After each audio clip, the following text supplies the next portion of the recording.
Dr. Elias Ward woke to silence too perfect to be natural. Cryosleep always ended with the body remembering pain, lungs dragging air like they'd forgotten how, muscles trembling in revolt. When his eyes adjusted, he saw the faint shimmer of the Elythian containment room. The walls pulsed softly, alive, like translucent skin stretched over light. He was naked. Of course he was. Humanity stripped bare for science, the irony wasn't lost on him.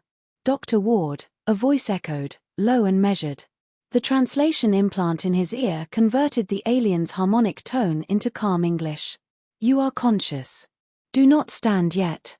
Your blood rhythm is unstable. Elias looked toward the source. The figure was tall, wrapped in a smooth obsidian exosuit that refracted the faint blue glow. Her features were almost human, symmetrical, precise except for the eyes, pale, opalescent, unblinking. Commander Serin Kale, I assume, he rasped. Assumption confirmed, she said, tilting her head slightly, as if studying a specimen. Your physical form meets expectations. You will be escorted for orientation. Right. Orientation, he muttered, sitting up slowly. The grand welcome to the repopulation project. Her tone didn't shift. You were chosen for your genetic adaptability and reproductive viability. Sentiment is irrelevant. Comforting, Elias said dryly. Earth always dreamed of sending its best and brightest to breed for alien survival. Serin regarded him without blinking. You speak as though you were deceived. I was told I'd help restore a biosystem, he said. No one mentioned personal involvement in the restoration process. You are helping restore it, she said simply, and gestured to the door. Outside, the corridor curved endlessly, walls transparent on one side to reveal Valara IX's horizon, a sea of golden wheat beneath twin moons. The air shimmered faintly, like heat above sand, though the temperature was cool. Elias walked beside Serin, clothed now in a silver uniform that clung like liquid fabric. Beautiful place, he said. Doesn't look like a planet on the brink of extinction. Surface beauty is irrelevant, she replied. The soil carries genetic rot. Our life forms are sterile. The Elythians are dying. Her bluntness hit like gravity returning. How many of you are left? 23,000, she said. Less each rotation. He looked at her profile, flawless, artificial. There was no sorrow in her voice, no tremor of loss. That absence was the saddest part. They entered a vast chamber of bioluminescent vines coiling along glass tubes. The light pulsed like heartbeats. At the center stood a tall Elythian woman with luminous blue hair braided into a crown. Her skin emitted faint light, like moonlight through water. This is Lariah, Serin said. Your genetic counterpart. Lariah stepped forward, expression unreadable. Her voice, when it came, was softer, warmer than the commander's, more human than Elias expected. You are smaller than I imagined. He managed a crooked smile. And you're glowing more than I imagined. Her lips curved slightly, curiosity flickering in her bright eyes. Your heart rate just increased. Observation or flirtation? Elias asked. Data, she said. But your humor is inefficient. It may endear you to me. That could be useful. Serin turned away sharply. You will begin orientation now. Emotional distractions delay results. Lariah ignored her and gestured for Elias to follow. The orientation chamber overlooked the open plains. Lariah moved with liquid grace, her bare feet silent on the crystalline floor. You will learn to exist within Velaran atmosphere, she said. The air contains trace pheromones that align emotional wavelengths. Your kind might experience empathy resonance. Elias frowned. Empathy resonance? Shared sensations, she said.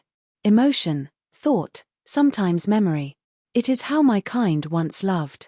Before the silence. He leaned against the railing, looking out at the field swaying under starlight. I didn't come here for love. Her gaze softened. No one ever does.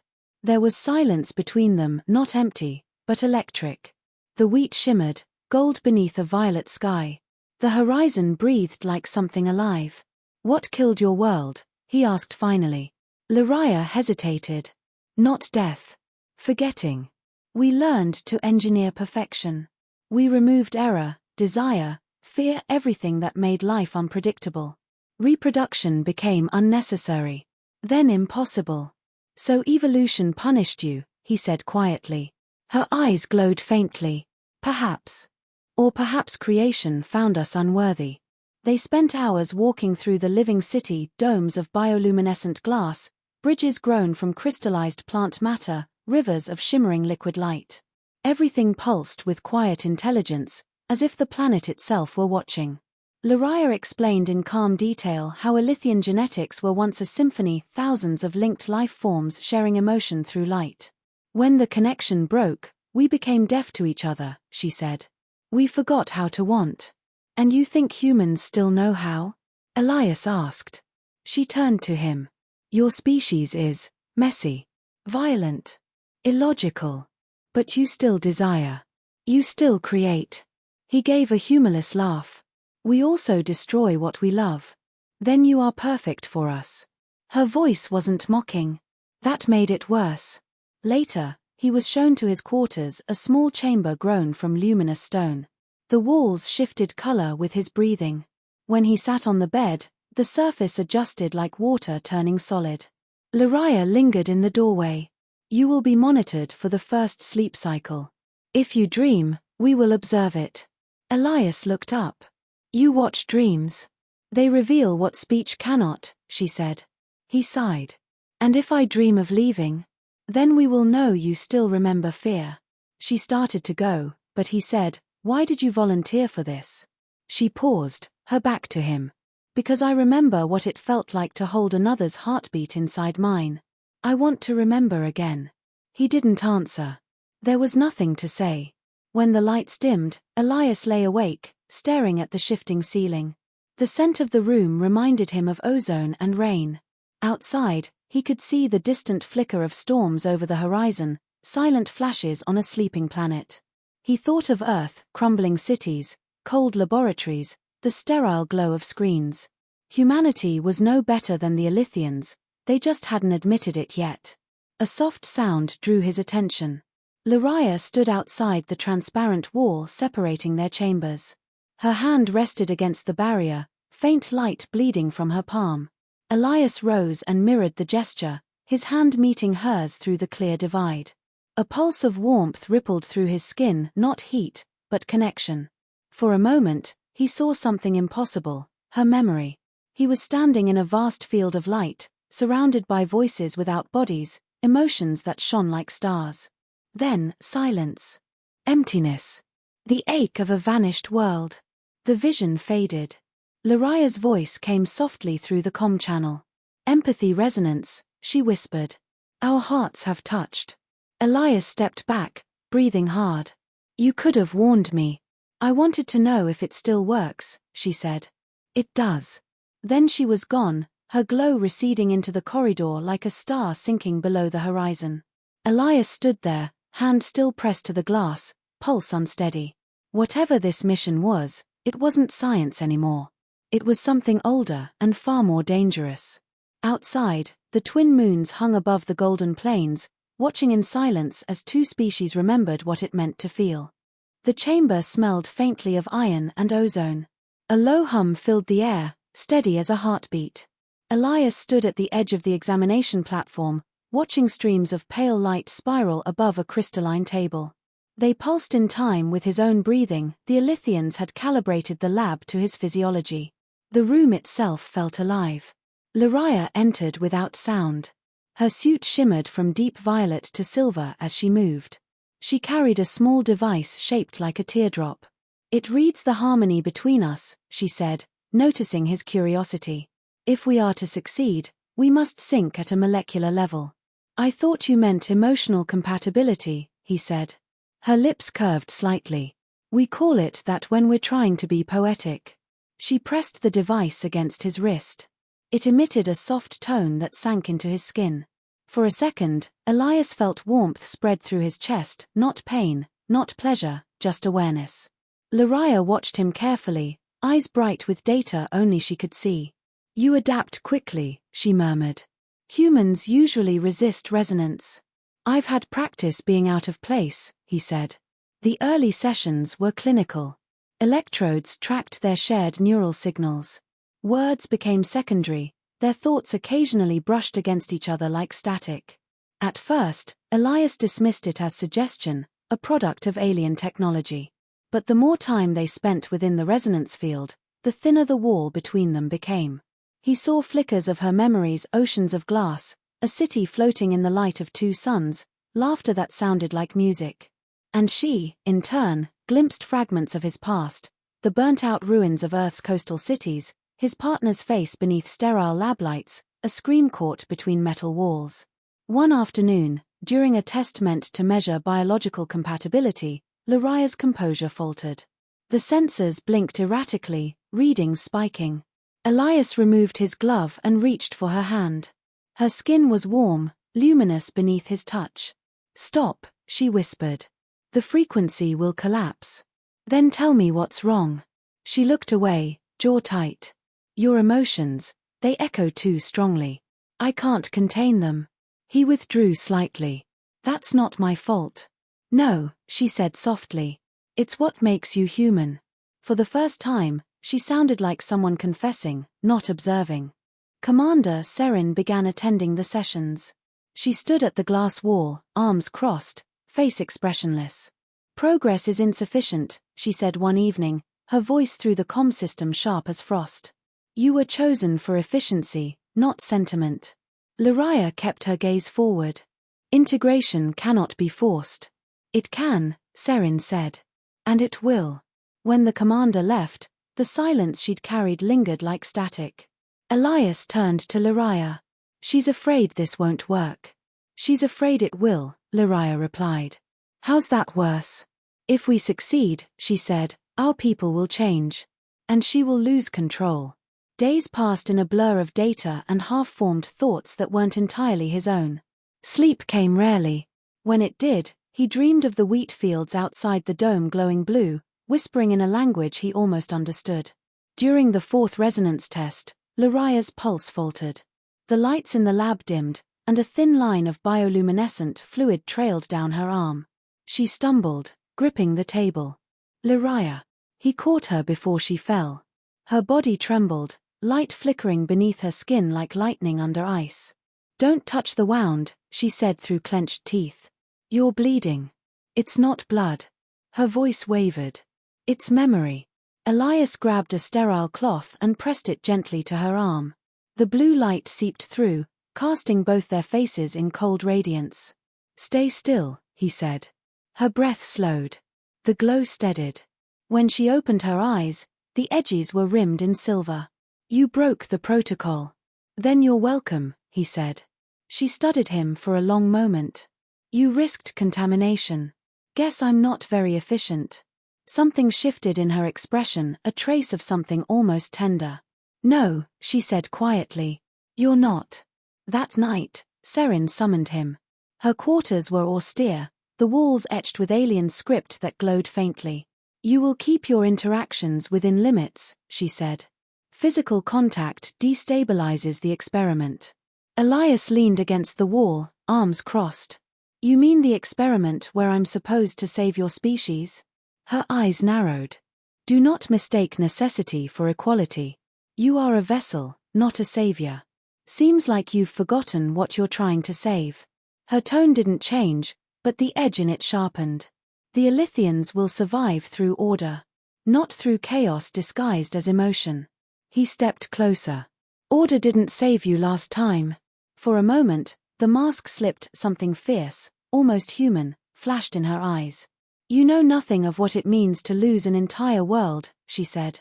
"Maybe not," Elias answered. "But I know what it's like to lose one person. And sometimes that's enough." The following morning, Laria didn't appear for testing. When Elias asked the technicians, they offered no explanation. The lab felt colder without her. Hours later, a young Elythian approached him, slender, nervous, with faint green lines under the skin. "She is being treated," they whispered. "Her resonance levels spiked beyond tolerance. Commander Kale has restricted access." Elias felt the weight of those words settle like stone. "She's dying, isn't she?" The technician's eyes darted to the walls. Not yet. But if she does, the experiment ends. That night, Elias couldn't sleep. The walls around him shifted in hue, responding to his unrest. At last, he left his quarters and followed the faint sound of machinery humming through the corridors. It led him to a sealed chamber labeled Genetic Archives. Inside, rows of suspended embryos floated in glass spheres. Not human. Not fully Elythian either. Each one emitted a dim blue light, as though dreaming. He approached the central console, activated the display, and scrolled through lines of encoded data. His stomach turned. The hybrids were all marked with the same sequence: genetic lock, sterility imposed. Every future child was engineered barren. The Elythians weren't rebuilding, they were curating extinction. A voice came from behind him. Now you know. He turned. Seren stood in the doorway, eyes unreadable. You're ensuring your people die out, he said. We are ensuring control, she corrected. Life without discipline destroys itself. You of all species should understand that. Lariah doesn't agree, he said. She feels too much. She was always a liability. Elias's jaw tightened. She volunteered. She deserves to live. Seren stepped closer. She will, as long as you remember your purpose. He met her gaze and said nothing. She left him standing among the unborn, the glow of failed futures painting his face. Back in his quarters, Elias paced until exhaustion won. Hours later, the door hissed open, and Lariah appeared, pale, trembling, but alive. They said you were quarantined, he said. I was. But the resonance between us stabilized. They need me to continue. He hesitated. You shouldn't even be standing. She smiled faintly. Neither should you. He stepped closer, searching her eyes. They're lying to you, Lariah. They're making sure the hybrids can't reproduce. This isn't preservation, it's control. Her expression didn't change, but her light dimmed. I know, she said softly. He froze. You knew. I had to. If I told you, Seren would end the project. I thought, perhaps we could change it from within. He exhaled, the weight of it all pressing against his chest. Then we'll change it. Her gaze held his, steady and bright. You would risk everything for a dying world that isn't yours. He didn't answer right away. Maybe I already have. Outside, the twin moons drifted behind clouds. Inside the chamber, two beings stood under artificial starlight, their silhouettes outlined by faint bioluminescence, one born of science, the other of hope, bound by something neither could yet name. Alarms sliced through the quiet like knives through silk. Elias woke to red light pulsing against the walls. The air smelled of ozone and burning circuits. When he stumbled into the corridor, two Elythians rushed past, their eyes glowing white with adrenaline. Containment breach, he called. Neither answered. The hum of the dome above trembled like a held breath. He followed the vibration to the resonance lab. The door had been sealed, its smooth surface cracked. Inside, Lariah was slumped against the wall, breathing hard, blue light flickering across her body like fading embers. Lariah. He crossed the room in seconds. What happened? Her eyes opened slowly. They shut down the embryos. All of them. Seren says they were unstable. He checked the console, the genetic archives feed blinked with endless warnings, sequence purged. Data expunged. Unstable my ass, he muttered. She's erasing evidence. Lariah tried to stand. She believes sterility is salvation. She calls it purity. He caught her before she fell. Her pulse was weak, her skin cold beneath the glow. We're leaving, he said. There's nowhere to go. There's outside. She gave a faint, incredulous laugh. The atmosphere will tear you apart. Then I'll tear back, Elias said, helping her to her feet. They moved through the lower corridors, shadows of Elythians flickering beyond glass walls. The city seemed to pulse faster now, its bioluminescent veins dimming in rhythm with the alarm. At the entrance to the outer dome, a guard stepped forward, taller than Elias, expression blank. Human. Return to containment. Elias raised his hands. She's injured. I need medical access. The guard's gaze didn't move. Unauthorized. Lariah reached for the guard's arm, her touch gentle, almost pleading. For a heartbeat, the glow in her skin synced with his.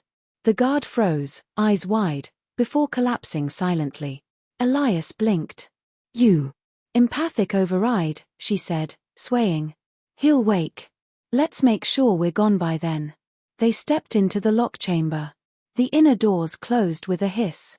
Beyond the glass, Valara 9 spread endless and dark, the twin moons throwing faint light over the wheat plains.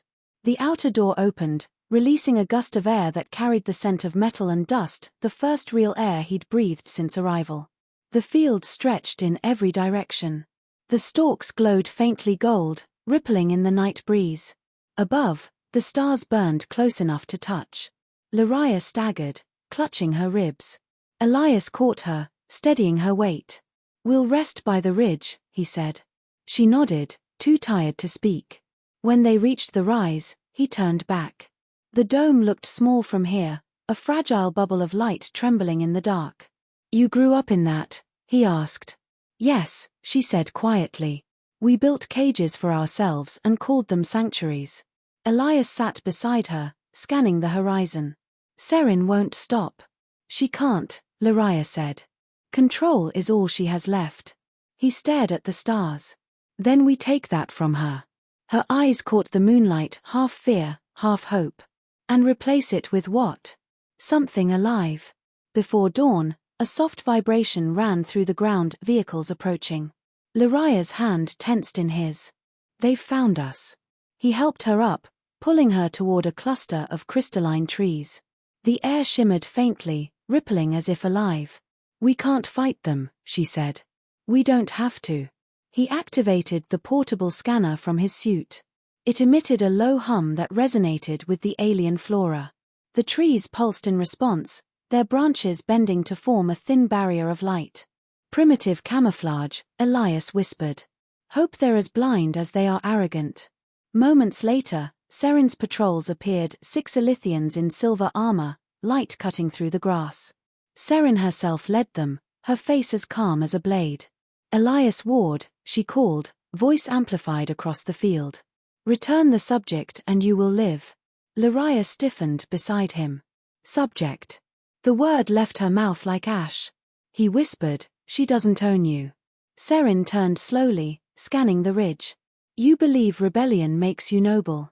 It only makes you replaceable. Lariah stepped from cover before he could stop her. You destroyed what little future we had left. Seren's expression didn't change. A corrupted future is worse than extinction. Extinction is what you chose, Lariah said. Her light flared, brighter than the moon's. The soldiers hesitated, shielding their eyes. Elias grabbed her arm. You'll burn yourself out. She looked at him, eyes fierce. Then let them see the truth first. The light expanded, a pulse that rolled across the field like thunder. The air itself seemed to hum. When it faded, Seren's soldiers stood motionless, their armor dull, their weapons lowered. Seren alone remained unaffected. She stepped forward, raising her weapon. You think love will save you? No, Elias said, stepping between them. But it might save you if you let it. She fired. The beam struck his shoulder, hurling him backward. Pain exploded through him. He heard Lariah's cry, felt her energy surge, a blast of light that shattered Seren's weapon and threw her to the ground. The world tilted. His vision blurred. He felt Lariah's hands on his face, the pulse of her light pressing against his wound. Stay, she whispered. You can't leave now. Not planning to, he murmured, eyes heavy. Her tears glowed as they fell, sizzling against his skin. If I lose you, this all ends. You'll just have to keep me alive, then. They found shelter in a half-collapsed observatory at the edge of the plains. Lariah sealed the wound with biogel, her touch trembling. You risked everything, she said. He tried to smile. Seems to be a theme lately. She sat beside him, exhaustion softening her usual composure. When we bonded, I saw your world, your oceans, your pain. You lost someone. He nodded once. Her name was Mara. She died because I thought logic could fix what only compassion could. Lariah's voice dropped to a whisper. And now you lead with compassion. Now I try, he said. You taught me that. For a moment, neither spoke. The silence felt less like emptiness and more like breath held between two heartbeats. Outside, the twin moons dipped lower. The horizon shimmered, dawn painted the wheat fields in gold and blue. Lariah stood, her glow dim but steady. They'll come again, she said. Let them, he answered. We've already begun something they can't contain. Seren's forces returned at sunrise. The ground quivered beneath the weight of their carriers. Elias stepped outside, still weak but standing. Lariah joined him, her hand brushing his.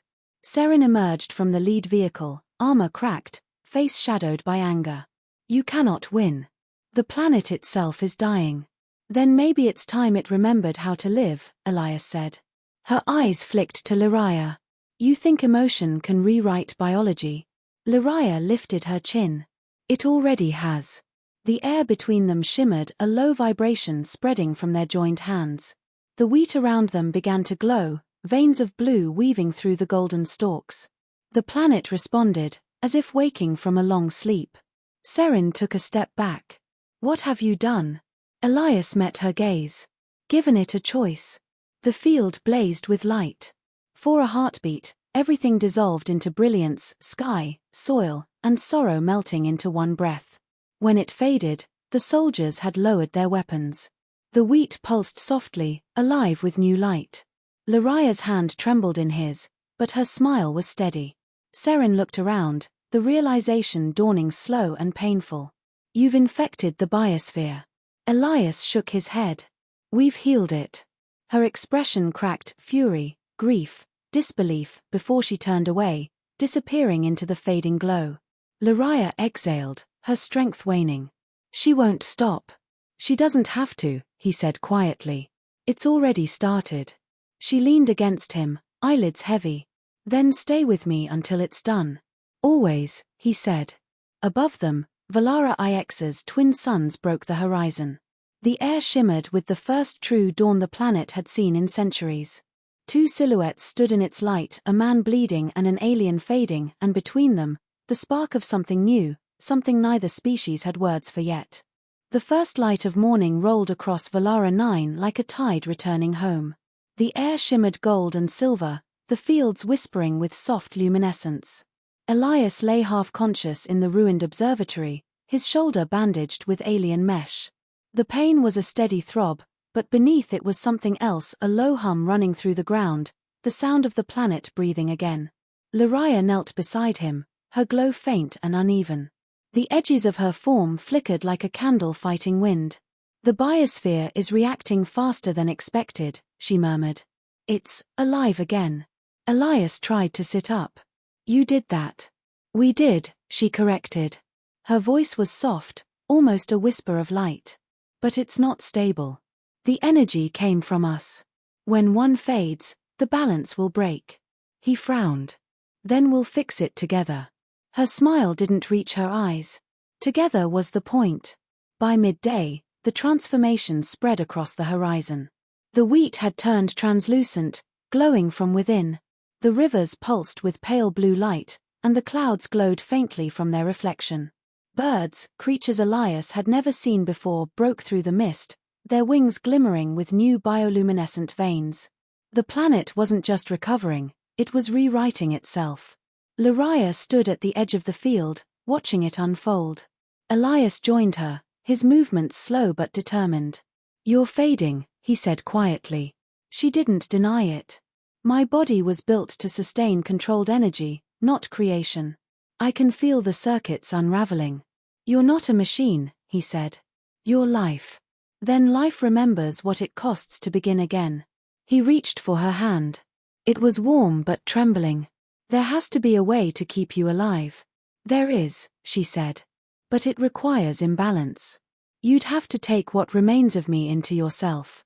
The human body isn't designed for it. Elias met her gaze. Then redesign it. Hours passed in a quiet that wasn't peace. Seren's forces had retreated beyond the hills, their communication signals silent. The planet's surface shimmered with new growth, unpredictable and wild. Inside the observatory, Elias recalibrated the resonance field generator, the same machine that once measured compatibility. He stripped it down to its core, removing the Alithian control nodes. Lariah watched from the floor, wrapped in a blanket of woven light. "You'll destroy yourself," she said. "Maybe," he answered, adjusting a dial. "But if your energy disperses, everything we started will collapse. The planet needs a bridge.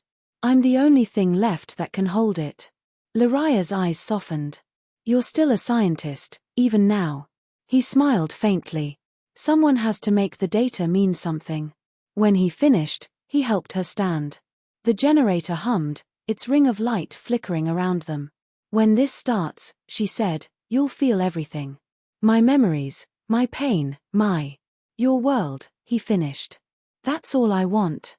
The resonance began with a single pulse. Lariah stepped closer, her glow expanding until it filled the chamber. Elias reached for her, and their hands met at the center of the light. It wasn't heat. It was gravity, two beings drawn into orbit around a force neither fully understood. The world dissolved into sound and color. He saw her memories, endless oceans reflecting twin suns, laughter shared among beings made of light, the day silence fell when the first sterile child was born. He felt her fear of emptiness, her longing for connection, her refusal to let her kind vanish in silence. She saw his, Earth's dying coastlines, the hollow ache of loss, the endless chase for meaning through science. And beneath it all, his quiet wish to feel alive again. The generator flared. The light grew blinding. Then, silence. When Elias opened his eyes, the chamber was still. Lariah stood before him, her glow fading into transparency. She smiled, small, calm, content. "It worked," he whispered. She shook her head. "It's working. Don't stop it now." He tried to reach her, but his arm passed through light. "Lariah." "Elias," she said, voice barely audible, "you taught me something I'd forgotten. That life isn't about perfection. It's about the flaw that keeps reaching." Her body dissolved into shimmering dust that spiraled upward, merging with the beams of light above. The hum of the planet deepened, as if absorbing her heartbeat. Elias fell to his knees, staring at the glow that lingered where she'd stood. Days passed, though the sun never fully set anymore. Valara 9 remained in perpetual twilight, a balance between two worlds. The fields grew denser, their light feeding the soil. Creatures emerged, hybrids of Alithian design and Earth's resilience, born from the union of energy and biology. Elias walked among them like a ghost in his own creation. His blood had changed, faint light shimmered beneath his skin when he touched the soil. The planet had accepted him or maybe consumed him. Seren found him near the ridge 3 days later.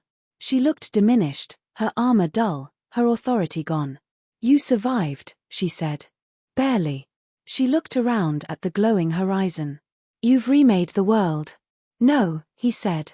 She did. Seren knelt, pressing her palm to the ground. The glow spread beneath her fingers. "Her essence is here. She's everywhere," Elias said quietly. "The biosphere is self-sustaining now. You can rebuild without command, without sterilization." Seren's eyes met his. For once, there was no steel in them. "And you?" "I stay." She hesitated. "You'd die here." He gave a tired smile. "Maybe. Or maybe I already belong." Seren stood, staring at the fields as if seeing them for the first time. "We'll remember her. She'd prefer you live her," he said. Without another word, Seren turned and walked into the light, her silhouette swallowed by the shimmering air. That night, Elias sat alone beneath the twin moons. The air hummed softly, and the soil beneath him pulsed like a heartbeat. He placed his hand on the ground. A spark of blue light rippled outward. "Still here," he murmured. A whisper brushed the edge of his mind, familiar, gentle. "Always." He closed his eyes. For the first time since leaving Earth, peace didn't feel like surrender. It felt earned. A sound drew his attention, small, fragile. From the wheat nearby, a faint cry rose, delicate and living. Elias pushed himself to his feet, following it. Nestled in the grass was a child, not fully human, not Alithian. Skin pale as starlight, veins glowing faint blue, eyes wide and curious. When it looked at him, he felt Laria's presence surge through the air, not as a ghost, but as warmth. He knelt, hands shaking. "Hello there." The child reached for him. The touch was gentle, grounding. Beneath his hand, the planet's heartbeat synchronized with his own. "Looks like you made it after all," he whispered. The child cooed, the sound echoing faintly through the field. Overhead, the auroras shifted, colors rippling like water. Elias held the infant close, the air around them glowing brighter. The planet sighed, not in grief this time, but renewal. He looked toward the horizon where the domes once stood. They were gone, overtaken by vines of light and crystalline trees. Valara 9 no longer needed barriers. It had learned to breathe. Laria's voice came again, faint but sure, "Your consent was always enough." Elias smiled, the ache in his chest easing. "Then I give it freely." The wind carried the words across the field, scattering them like seeds. As dawn bled across the sky, the first hybrid child of two worlds opened its glowing eyes to a living planet. And somewhere in the hum of the air, laughter, soft, familiar, human and alien both, drifted through the new morning.